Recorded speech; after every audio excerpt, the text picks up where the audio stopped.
It was raining heavily that night, the kind of storm that turned Maine's winding back roads into traps of shadows and treacherous reflections. Dana Harper gripped the steering wheel of her old Toyota, the headlights casting beams of light through the wet trees. It was late, and she just wanted to get home after a long day at the hospital where she worked as a nurse. The radio hummed softly, but even the music couldn't ease the unease hanging in the air. At the side of the road, the silhouette of a small convenience store emerged under a flickering streetlight. At first, Dana nearly drove past it, but something caught her attention. Standing under the light was a woman. She wasn't waving or moving. She was just there, her hands folded over her chest.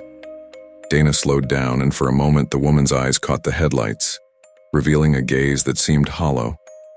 Dana's heart tightened. She knew she shouldn't stop, but something, maybe guilt, maybe instinct, made her pull over. She rolled the window down just enough. "Are you okay?" she asked. Her voice sounded fragile, swallowed by the rain. The woman leaned in, her pale face getting wet. She was poorly dressed, as if she had left home in a hurry. "I need a ride." "To town?" Dana hesitated but then nodded, unlocking the passenger door. "Get in."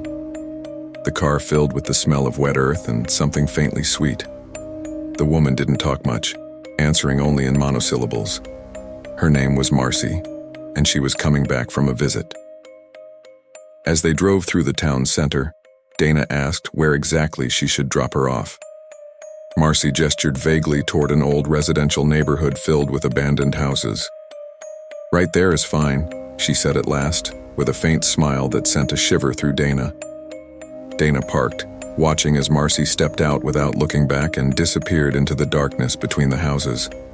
A chill ran down her spine, but she decided it was just exhaustion. She continued her drive home. It was just another night, she thought. But when she parked, something felt off. In the rearview mirror, a strange reflection caught her eye. She looked again, but there was nothing. Only the storm. That night, Dana went straight to the shower. The hot water helped ease the tension in her shoulders, but it didn't shake the feeling that something was wrong. She remembered the strange reflection in the rearview mirror and let out a nervous laugh. "Just my mind playing tricks on me," she said to herself, but her voice echoed hollowly. When she came out of the bathroom, she noticed a damp mark on the hallway floor. Her shoes were in the closet, and she was certain she hadn't walked in with wet feet. She followed the trail to the living room where the front window was slightly open. A gust of wind was making the curtains sway. Dana frowned. She was sure she had locked it before leaving. She closed the window, checked the front door, and went to her bedroom. Fatigue was starting to take over, but as she settled into bed, a faint noise broke the silence. It sounded like scratching coming from the hallway. Dana held her breath, her eyes fixed on the bedroom door. The noise stopped. The silence that followed was even more unsettling. Summoning her courage, she got up and opened the door. There was nothing in the hallway, but the bathroom light was flickering. She walked toward it, her heart pounding, and saw something that made her freeze. In the mirror, there was a message written in what looked like mud. "Thanks for the ride." Dana took a step back, stumbling over her own feet. She grabbed her phone and called the police, trying to explain what had happened. The officers arrived quickly, searched the house, and assured her that no one was there. "Probably just a cruel prank," they said. She tried to believe them, but that night was long and sleepless. The next morning, when she went to her car, she found the passenger seat soaked. On it was a small package wrapped in brown paper. Trembling, Dana opened it. Inside was a doll made of straw and rags with something scribbled on a piece of paper tied around its neck. "See you soon." That's when she noticed. The blanket she always kept in the back seat was gone. In the days that followed, the feeling of being watched grew stronger. Small objects in the house were out of place. Unexplained sounds echoed at night, and the cloying, sweet smell Marcy carried seemed to linger in the air. Dana couldn't sleep anymore. She installed a security system, but the cameras didn't pick up anything, just darkness. Then, On an unusually quiet night, while reviewing the footage on her laptop, Dana saw something. In the corner of a recording in the living room, there was a crouched figure. It was Marcy, or something that looked like her. In the video, she moved in an impossible way, bending her body at unnatural angles. The video ended with Marcy staring directly at the camera, her hollow eyes and an unnerving smile on her face. The next day, Dana disappeared. The police found her car abandoned on the same road where she had given Marcy a ride. Inside, there was a folded blanket and the straw doll on the driver's seat. At her house, nothing seemed out of place except for the bathroom mirror, where one last message was scrawled. "You shouldn't have stopped."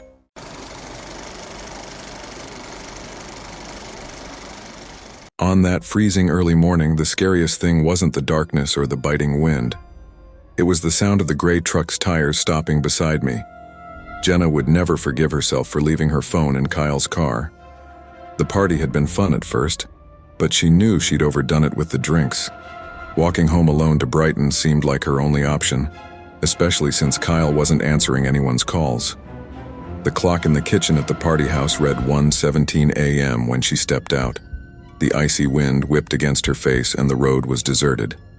Cars passed occasionally, but none slowed down. Jenna stuck out her thumb a few times, but the drivers just ignored her. Frustration and fear began to creep in. Then, the headlights of a large gray truck, its beams glaringly bright, lit up the road ahead. It slowed to a stop a few yards in front of her. The driver rolled down the window and leaned out. "Lost, miss?" he asked, his voice raspy and tinged with a southern drawl. Jenna hesitated, but exhaustion got the better of her. "I need a ride to Brighton.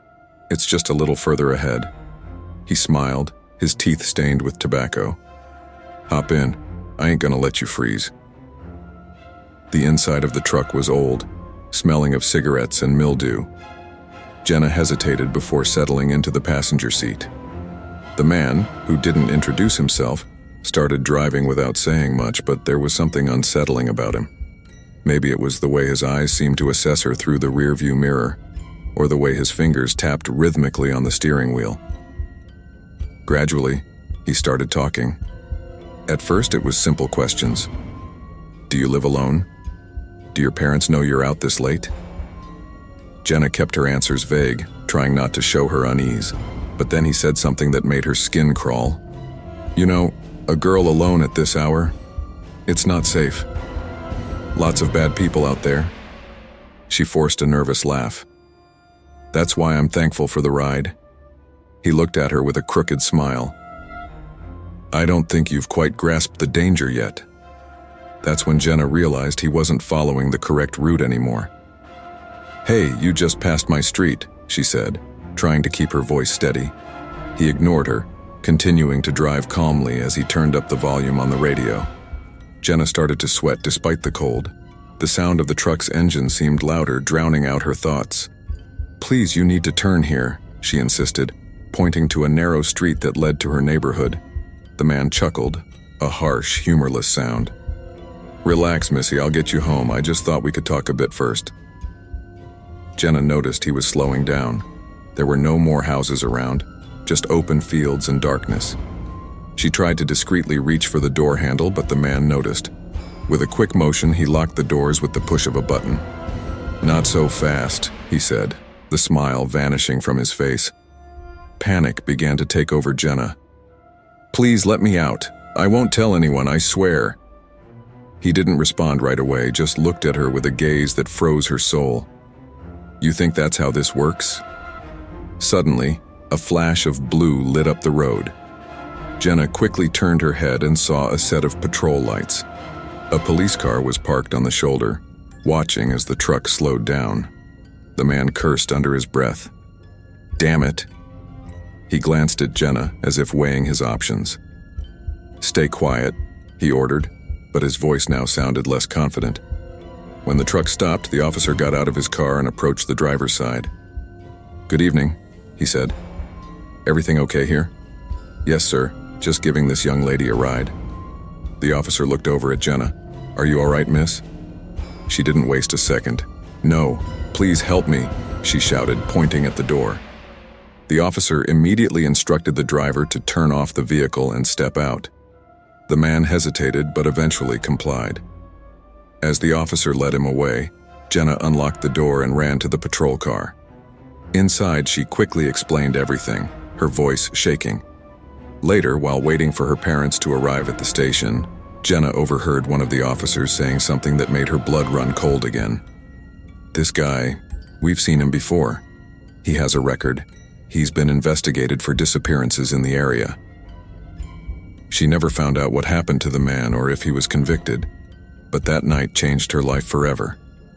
Back in her room weeks later, Jenna realized she had forgotten an important detail. When she opened the truck's door to escape, she had seen something she couldn't erase from her memory: a pair of handcuffs and a knife stashed in the console.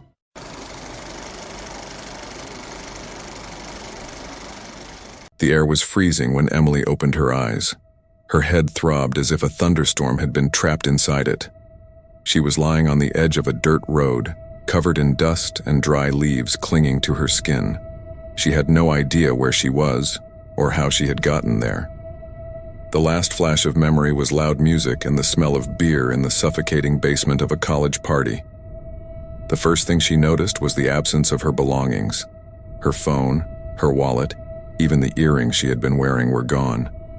The second thing was the crushing silence. Not even the sound of insects filled the void. Struggling to her feet, Emily began to walk, shivering from the cold. The sky was tinged with dark blue, caught between night and dawn. She spotted a flickering streetlight in the distance and hurried toward it, stumbling over branches and rocks. After what felt like hours, headlights tore through the darkness. Emily stepped into the middle of the road and started waving desperately. The vehicle slowed before stopping beside her. It was an old sedan, and the driver, a man in his 40s, smiled kindly. "You look like you need help. Get in. I'll take you home," he said. Without thinking much, Emily got into the car. The warmth of the heater was comforting, but something about the smell inside, a mix of mold and something chemical, made her uneasy. The man seemed friendly, asking where she lived and if she had someone to call. But then, the questions started to change. "Were you alone at the party?" he asked, his tone casual. Emily hesitated. I don't remember clearly." "Did someone leave you in this situation, or did you do this to yourself?" He laughed. His hand rested lightly on her knee, but the touch was firm. Emily's heart began to race. She tried to stay calm, focusing on the road, but then she realized they were going the wrong way. "I think you missed the exit." The man just smiled. "Don't worry. I know where I'm going." That's when Emily decided to act. Emily looked out the window and noticed the road becoming increasingly isolated. Dense trees lined the sides like silent sentinels. Her heart was pounding so hard it seemed to echo inside the car's cabin. She knew she needed to act, but the man, now with a smile that seemed forced, didn't take his eyes off her. "I really need to get out," she said, trying to sound calm. "You can drop me off right here." The man let out a short, dry laugh. "You don't want to be alone in this place, trust me." Emily felt cold sweat running down the back of her neck. Taking advantage of the moment when the man reached out to adjust the radio, she turned the door handle and leapt out, rolling onto the rough asphalt. Her skin burned and the impact nearly knocked her out, but she forced herself to run. Behind her, the car's tires screeched as it braked. "Get back here!" the driver shouted, now furious. She didn't look back. She dove into the forest, branches scratching her face and arms. She ran until her legs gave out and the sound of his footsteps faded away. Finally, she found a clearing and collapsed to her knees, trying to catch her breath. The silence returned. But it wasn't just any silence. It was oppressive, as if the entire forest was holding its breath. That's when she saw something glinting between the trees. Hesitant, she moved closer. It was a van, old and with the faded logo of a maintenance company on its side. The back door was slightly ajar, revealing a scene that made Emily recoil. Inside, there were scattered items: women's clothes, shoes, and a broken camera. There was also an open suitcase containing something she chose not to inspect too closely. Terror consumed her. It was clear this wasn't a random place. The man wasn't just any driver. Before she could decide what to do, Emily heard footsteps behind her. She turned and saw the man standing just a few yards away with a predatory smile.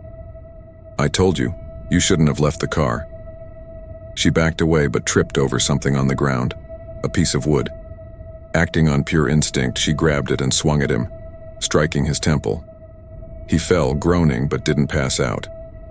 Emily ran again, this time guided by the faint light of another utility pole in the distance. When she finally reached the road, she saw another car approaching. She almost threw herself in front of it, screaming for help. The driver, this time a woman in her 50s, stopped immediately and helped her inside. "Oh my God, are you okay? What happened?" Emily began to explain, but when she looked back, the man had disappeared. The forest seemed far too calm. At the police station, Emily recounted everything that had happened. The officers investigated the location she described, but found nothing except tire marks and partially erased footprints. Weeks later, Emily tried to resume her normal life, but something kept nagging at her. One night, while browsing the internet, she came across a local news report about a missing woman. The photo showed a girl wearing the same dress Emily had seen in the van. She called the police, but she never heard back from them. That's when Emily realized she might not have truly escaped that nightmare after all.